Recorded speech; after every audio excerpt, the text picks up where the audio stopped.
Hello guys, welcome back to my YouTube channel. So guys, in this video I'm going to show you how to fix camera black screen. So guys, when you are open your camera, as you can see here facing only black screen, I'll help you how to fix this problem. So let's start without wasting any time.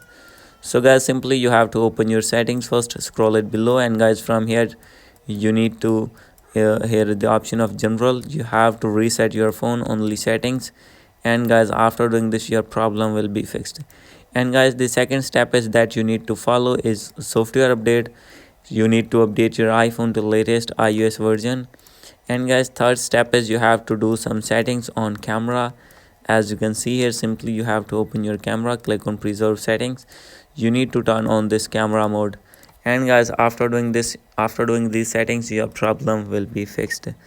So guys, this is the video. Hope you like this video. If you like this video, please do subscribe, comment and share. Thank you.